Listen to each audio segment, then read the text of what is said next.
it's Aislinn Marek from The Calm Within, and I'm talking to Adam Glennon all about his book, Why Do They Always Shout? A Dad's Perspective.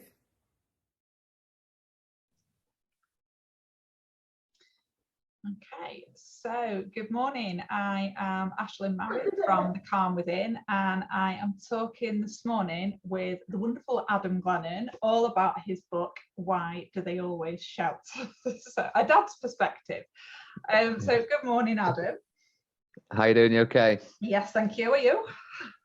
I'm all right. Yeah, I'm at home. If you hear any weird noises, it's not me. I promise. It's my son is off from school poorly, so he is in the corner doing amazing, playing some games on a tablet. Fantastic. Well, if he's popping up, then it'd be lovely to see him. You might get a cat walking past, Adam, so don't worry. Oh, that's okay. What do they say? Don't work with kids and animals. So oh yes, first rule. Try not to. So Adam, I have really enjoyed reading your book. I have to say, recently I found that my reading has been a lot more kind of work-based, a lot more kind of research-based, and it was one of my I don't know, I don't want to say kind of resolutions, but goals, I guess, to kind of get back more into kind of reading for pleasure. And your book popped up and I was like, yeah, this, having seen little snippets of it, I was like, I want to get the book, I want to read the whole thing. And it's wonderful because you can read it in short snippets. You can sit and read the whole thing through, you know, from front to back. You can pick bits out. It's really accessible for someone who is really busy to just kind of take that time out and read through it. We're going to talk a lot about kind of the book, how it's written, why it's written, who it's for. But I guess I kind of wanted to focus really on what prompted the book for you. Why has it come about? Yeah. Well, I started writing blogs a good few years ago when Arlo was only young. Well, young, you know, it's like when he was 1 or something like that. And it was called The Slinging Dad. And baby wearing was my way of being able to connect with Arlo when he was a baby. So he had chronic ear infections and things like that, which we didn't know that's what it was at the time. And my wife was breastfeeding, co-sleeping, all that, and I felt like a bit of a sore thumb. You know, I felt, you know, just a slightly on the outside of my own family in a strange little way. Yeah. And that's because I just didn't really know. We'd done a lot of planning to do with the birth, because they were both home birth and all that, and with Arlo, so let's just stick with him. The plan was to be home birth, and you know, write about those sort of experiences. And but we never really thought about what I was going to do. What comes next? What comes next? Like, and so I started to write about these thoughts and these feelings, and I was willing to be honest about it as well. Yeah. No big like I'm a social media dunce, or whatever the word is, right? It is not my area of expertise. I just like writing. That's what I like to do, and I'm a face-to-face kind of person anyway in general. So getting people to read the blog and all that was difficult and not something that I was overly interested in. I just wrote from the heart, and I continued to do it. And then I guest blogged for someone called the something Armadillo or something like that. I can't quite remember what the lady's called, but it was big, and like 16,000 people read it, and so it was like, all right, okay, right, the work's got some value here. So I started to try and focus a little bit towards dads and stuff like that, but dads never read it. It was always the mums. And so the messages was, oh, John, you should read this, blah blah blah, and John's like, oh, whatever. And they never did. And so it was the mums and things like that. So all this started to build up a little bit of confidence. It was like, oh, do you know what? I'm trying to find a voice within this, a style, which is creative nonfiction. But and then I started to write for a magazine in Cheshire called Little Tigers. And so then it turned blogs into articles. And then I had a column in this magazine as well, which was called At Home with Dad. And then eventually along came lockdown, and I got offered the opportunity to turn it into a book. Yeah. And at the same time as lockdown, and I actually thought it was going to make things sort of easy to do it, but it didn't actually work out quite like that. And so then it all just come together as a book, and I purposely chose it to be almost like little short stories, and not in chronological order, for that idea of ease of reading for anyone to be able to pick up and enjoy. And I've got no problem anybody reading my book while they're on the toilet. It's fine. that 5 minutes of escape. Yeah, because we all need it. Well, you've answered my question, Adam. I was kind of going to ask you about, was it always going to be a book, or was it kind of those, so as you say, kind of those blogs, those short pieces kind of pulled together? So you've answered that question for me, but it works really, really well, you know, and you cover so many different areas of parenting. How did it feel to kind of put it out there? You know, there's a lot. I know it is creative nonfiction, but obviously there's a lot of personal information in there.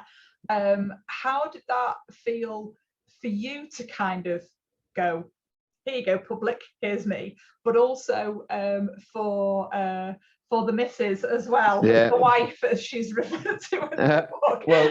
How did it feel kind of for her as well? Well, she edits the work anyway, so it's got to go past a very, very strict screening before the world gets to see it. Yeah. But I think I've got no problem with honesty, with saying things in a way. The creative nonfiction, of course, you have to take some of the work with a slight pinch of salt. There is no lying in the event, or you know what it is that have you taken the tools from writing fiction and applied it to non-fiction in order to give people some entertainment. Yeah, you know, that's the point of it. The book is there because for me, parenting is tough enough, right? And there's hundreds of books out there that can tell you about the seriousness of parenting and the do's and the don'ts and stuff like that. Well, I'm not qualified to do any of that, and I've got no interest in it anyway, because I think that we all learn through our own experiences as parenting, and hopefully you reflect on the things that work and don't work, and then you try and do better next time without being too hard on yourself and things like that. Because such a unique journey, isn't it? And exactly, you know, as you and I have spoken about before, you know, we're not robots, and our children are not robots, so they don't come with a manual. No, not at all. No. So when lockdown 2020 kicked in and I got the opportunity to do it, I was like, this has come at the most perfect time. Nice one, COVID. This'll do me. But it didn't work out like that whatsoever, because it was red hot. My daughter Becca, she was like 19 at the time, she was home as well from work, and me and the wife and Becca got into a small habit of drinking sparkling wine most days, and listening to Fleetwood Mac on repeat, and wearing the same disgusting clothes, and showering was a thing of the past. The kids were feral, they were fending for themselves. I had hooks on the ceiling so they were swinging about, and they didn't recognize the word no anymore. And basically something hit us one time, a conversation, and was like, do you know what, this is getting a bit out of hand. Nothing is getting done. We're just repeating the same life. And I think a lot of it was, we was depressed. We was upset about what was going on in the world. And we didn't know, it was out of our control. So then, there's those feelings going on. And so we thought, you know what, we need to take what control that we can about world events. We need to walk away from them. We shut all that out. The news, the radio, reports about anything to do with what was going on, and we got back in touch with our own lives, and that basically ended up fueling a lot of the chapters in the book, which was called Lockdown Stories and all that. And a lot of them are funny as well, but I touch on, like, especially the overuse of alcohol and things like that, how it became So just part of a normal part of our day. Yeah. You know, I was spending a load of money on it as well, you know, sort of thing, because we weren't spending money on other things because of the lockdown restrictions. You had a slight surplus of money, you know, nothing extravagant, but, you know, a bit more than usual. So then that was going on the drink. And then when we started to think about it, was like the recycling bin was nearly dying, you know, and it was like that on the whole street. You could see everyone coming out every morning, putting the bottles and the cans in the bin. And then just the Amazon boxes, piling all that sort of stuff. And we was like, do you know what? We need to have a good think about what we're doing here. And the kids, as I say, were going out of control and they were going feral. And they need boundaries in their life. They absolutely need boundaries. And I think that so do I, and so does my wife, and certainly my daughter does. And so all this came together, and then I started to just get back into the flow. So it took a good couple of months from agreeing to write the book to actually getting into some type of routine, which meant that I started to write again. And then the books have started to take on like a form of its own, which ended up being, do you know what? This is the way it needs to be. Yeah. Yeah. Yeah. So, yeah, it's, I mean, the phrase, you know, trying times, difficult times, you know, it's kind of become almost a bit cliched, overused now, but it has been really, really difficult for a lot of people. And, you know, again, kind of just touching on that honesty in the book, you know, as you say, it feels very genuine, as you know, you've said, there's no lies in the book. Maybe there's been a filter applied to it, if you like, to kind of, you know, add to the entertainment factor, but it's very, very relatable. And I think a lot of people, the parents or not, would see, certainly in those lockdown stories, you know, see elements of kind of their own experiences within that.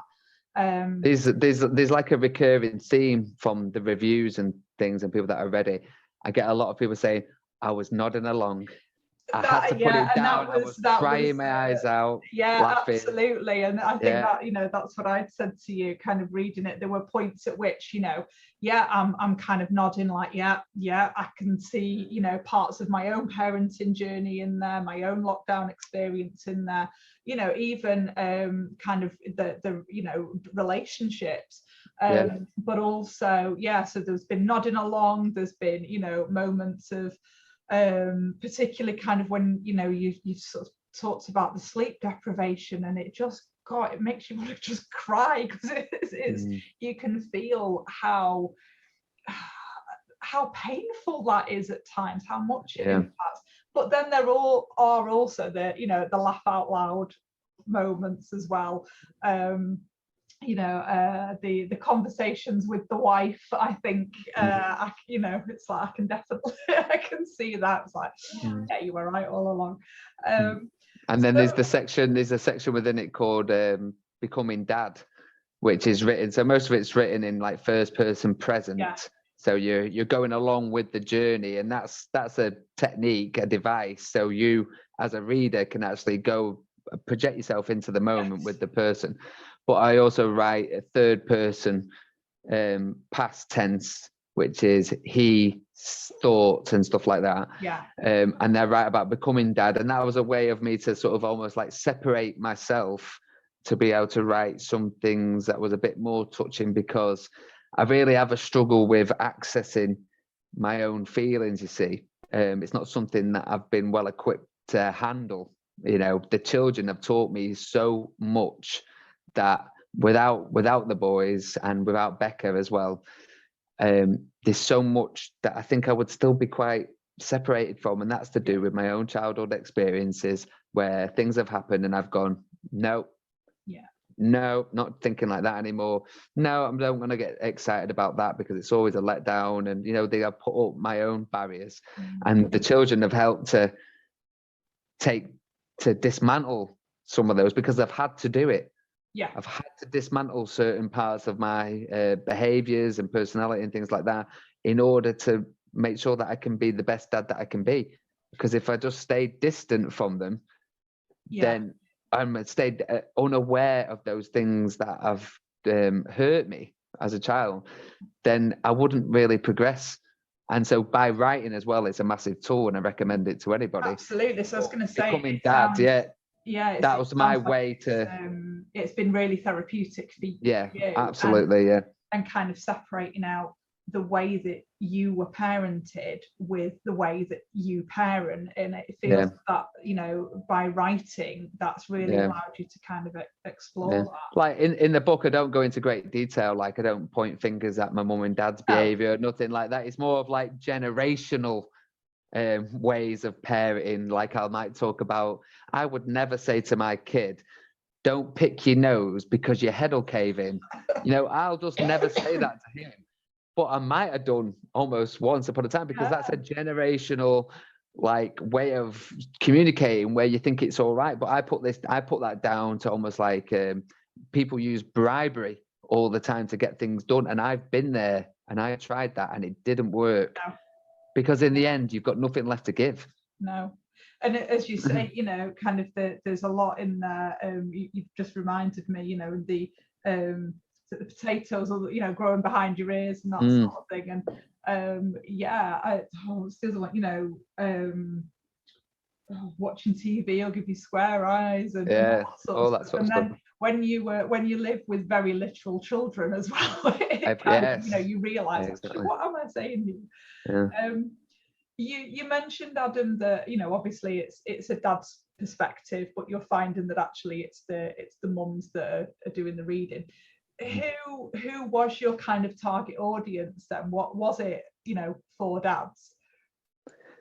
The book itself it's for anybody. The book itself, I've had people that don't have children read it and tell me some fantastic feedback and things like that. It's for anybody. It's for anybody who likes to laugh. Anybody who it's, guys said, there's relationship communication with relationships in there and things like that. For people that are uncles and aunties as well, you know, people that can relate to that sort of thing. I've given up on the dads, to be honest. I've given up there. I'm not wasting my time trying to target audience anyway. And I tell you what, anyway, I'm not savvy enough in this world of marketing to be able to tell you that I wrote this for this, that, and the other. I write from the heart with what's good for me and what I believe is funny and true. And if anybody wants to get on board that, then I'm fine with that. Yeah, it's almost that it's felt quite almost like compulsive of, you know, you've needed to write it, and we've talked about kind of that therapeutic element and reflective element for you. But yeah, I'll certainly be passing it along and recommending it to a lot of dads actually. But I also think, Adam, you know, kind of saying it's the mums that read it, I do think it actually is quite helpful as a mum, a wife reading it, you know, from a dad's perspective. Yeah, absolutely. You know, I think it's, as you say, kind of that initial feeling of, okay, here's mum and baby, where does dad fit, you know? And I would like to think and like to hope as a society that we're getting better with that, you know, when we're not stuck in those days of, you know, dad stood in, you know, outside the hospital smoking a cigar, you know, like or, you know, it's like the father's not being allowed to be part of it. I'd like to think that we're more inclusive, that we're welcoming you know, dads certainly into, you know, into labour rooms, into, you know, and making dads part of that journey. But there's certain barriers that dads have to face personally. So I've done a lot of work on myself through like the chimp paradox, work through spirituality type teachers and things like that. And this is to do with uncovering things about myself. So one thing that dads don't seem, men don't seem able to do a lot of time is actually identify their needs and discuss it with their partners. Yeah. So absolutely. they fall into this routine of becoming yes men to their partners because they want to keep things sweet. but then they are not actually getting their needs met. And their needs could be something as simple as just to say, listen, I want to make sure that I still go to the gym twice a week because that fulfills my needs of keeping fit physically and mentally. Yeah. And then what you do is, and what I certainly did as a parent, is I started, because we were struggling with the sleep deprivation as well. And my wife was up all night getting drained 24/7 especially by Arlo. But we didn't know that it was ear infections, of course. We just thought this is how it's done. This is it, and so then I started to strip away my whatever needs I had. We could call them, some of them hobbies, some of them activities that you do that is not related to your immediate family. But I'm not going to do that this time. And then you'd say that for a couple of weeks and then it's gone. And you do that with all the other things that are yours, and you tend to then, for me, replace those things with slightly more unhealthy stuff, like, because you're super tired, what I'm going to do is I'm going to have a beer and I'm going to watch telly or something like that, or I'm not going to go to the gym, I'm going to clean the house because the house is untidy and it makes me feel, which actually does make me feel good to clean the house, to be fair. But yeah, so then dads just get into this thing when then they almost forgot what their needs are, what their basic needs are, and then they don't communicate them, and then that turns to resentment. And I'm quite sure it happens to women as well, or whoever. It's all to do with communication. Yeah, and that is because parenting is hard work, and you're not prepared to it. You can only be prepared when it's happening and you're living it. Yeah, you can't prepare in a book. Yeah, So it's that lived experience, isn't it? As I say, absolutely, kind of reading it and seeing things from Dad's perspective, like you say, the sling wearing is very much that you being able to connect and you forming that bond. But yeah, it's certainly been eye-opening at times, and as I say, a lot of relatable content there, and I think that's really important. And you say kind of it's not a parenting manual, it's an anti-parenting manual, but actually there is a lot of good advice in there, not directly, but certainly bits and pieces that that kind of you've done with your boys. I think a lot of parents reading it would be like, actually, that's a really good idea. Or again, using the sling wearing as an example, to be able to have that connection and get stuff done at the same time. What advice would you give, Adam, if you had to kind of pick a piece of advice to give to a new dad? Right. So if any direct advice is inside the book, then I probably left it in when I was drunk, and then it never got edited out. It's accidental advice. So that's accidental, yeah. But that's the idea of shared experiences, you see. So I will never, because I may put in a story within there that say it's chapter 4, and then in chapter 20 odd, I'm completely contradicting that because it didn't work anymore. So it was one of those things that it might have worked for a week. Yeah. And it was beautiful. Yeah. But then the kids just completely rejected it. Whatever that may be, just like getting them from soft play back to the car, whatever technique or device you use to make that happen, then I might write about it later on and show that it all fell to absolute pieces. That's what it is. But actual advice that I know now from my heart, for dads especially, but this is for both people, is sleep. Value sleep the same way that you used to value going to the pub with your mates, or going out on a Friday night when you were single and stuff like that. You have to value sleep as if it's the most important thing in your life, because when the bad sleep comes, when those periods come, and they come to all of us for a million reasons, when you are not physically and emotionally prepared for it, it makes things harder. It's as simple as that. So drinking too much alcohol as well is not a way forward. So if you're a bloke who's used to going out to football on a Tuesday or whatever, and then a session at the weekend, that recovery time that is required then to be a good parent, it's not the same. So I like a red wine, of course I do, but I've had, I'm 6 years with the boys, and Becca's, she's my stepdaughter, so I've known her since she was 9. It was a bit easier with her because she was already on the way to being a fully formed sort of person, I suppose, even though girls in teenage years was a tough one as well. But anyway, so with the little ones, I've learned sleep, staying off the drink, and having healthy habits within your life and healthy food. It all just makes good sense to me.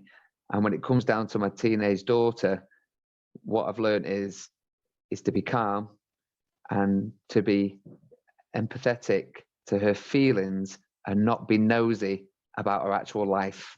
I think that is fantastic advice. Absolutely.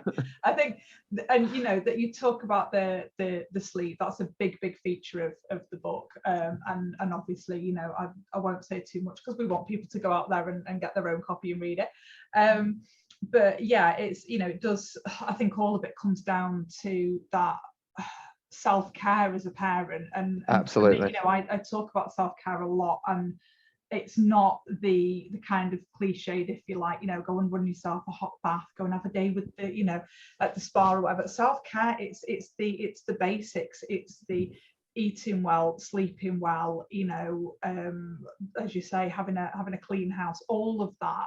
It's the fundamentals, that are really important. And if you've not got that, you're not going to be in a position to support the children. So it's absolutely. So we've had a couple of bad nights now on the bounce because Ovi, my little boy's 3, he's got a cough and a snotty nose.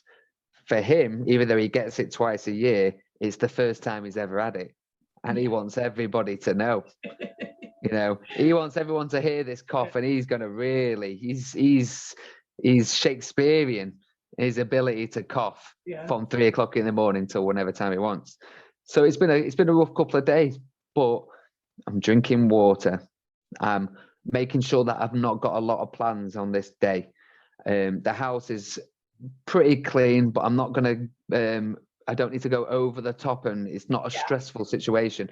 The beds are made, the bathroom's tidied, dishwasher's full, needs emptying, but that can be done at its own time. So it's a gentle day, and it will be a gentle night as well. And I will just make sure that we have I have smoothies now. That's one of the things that's really good for me, because I've got type 1 diabetes, which is insulin dependent. It's a very tricky thing to sort of manage because your bloods go up and down and stuff like that. I've just found low carb, veggie, fruity type of diet really is the best thing for me. And so I made sure that I've had a good smoothie this morning, and so my bloods are just right, and if maybe just a little bit high, but able to come down as I serve my little prince from the settee for the rest of the day. I have an image of him being a nice one on the I'm gonna go and get one of them big leaves out of the garden. Oh, bless him. Keep him cool. Kind of coming back to that advice point, Adam, I think that one of the things that really struck me in the book, and it was a huge reminder to me because it's something I've tried to do a lot, but I find myself every now and again using those 2 words, be careful. Oh yeah. And it drives me bonkers because it's, I mean, as you describe it perfectly in the book, it's like they fall over, be careful, or they've done, be careful. It's like, actually, what are we trying to say there? And kind of the way that you talk about communication and, knowing your children, and really thinking about what is it that we want to be saying in that moment, and not restricting them, getting them to kind of take managed risks and thinking about it. So I think, as I say, accidentally or not, it's there is a lot of kind of sound thoughts and advice in there. I think it's it's funny, it's relatable, it's cringy at times. You're like, oh, you can feel yourself, but there is a lot of kind of sound parenting experience and in there that I think a lot of people can relate to. Yeah, I think that's also to do with the things that I get wrong. You see, that's the point of the honesty bit. So it's not all the parenting wins, is it? You don't always learn from parenting wins. That's what I mean. It's a parenting journey. It's a parenting experience. So what do you think your boys would make of it when they're older, when they kind of pick up this book that Dad's written? I can tell you exactly. Right. So picture this. Yeah. They're both about 15, 16, 17, whatever. Yeah. I'm upstairs packing suitcases. The wife's already got hers ready. She's walking out the door. The kids say, Dad, Mum, where you going? And we say, we're going on holiday for 2 weeks to Mauritius. And you're not invited. Here's the book, and this is why. Love you. Bye. Out the door. So there's my answer to that. I'm not bothered what they think. Fantastic. It's evidence. That's the way I look at it. It's evidence, so they know why we'll be spending lots of romantic weekends away from them when they're older, because we have committed so much of our life to them. Sleeping for the entire 2 weeks here. Do you know what? That's probably true. That I used to think it'll be full of sexy time and stuff like that, but I doubt it. Sleep, cocktails, sleep, and swimming. Yeah. So, what's next, Adam? Well, for writing. I've set up a different project. It's called Access Creative Writing. So I've used to do a lot of face-to-face creative writing workshops and things like that. I've worked for MMU, Manchester Metropolitan University, as an outreach ambassador. I was a Samaritan. I've done it for myself. So I really get a good kick out of teaching creative writing to people, because I believe it's an absolutely amazing resource to be able to explore your feelings. And obviously now the world's gone a bit tricky and stuff like that with face-to-face interactions, even though that's something that I sorely miss, and I do hope to reignite again. For now, I'm creating an online course. It's a mini course and an ebook, which is putting all this stuff, all my philosophies together in a way, because I believe that anyone has a right to write. And I also believe that most people have a story to tell. Yes. They just don't know how to do it. I've got 3 years on a BA and I've got a master's.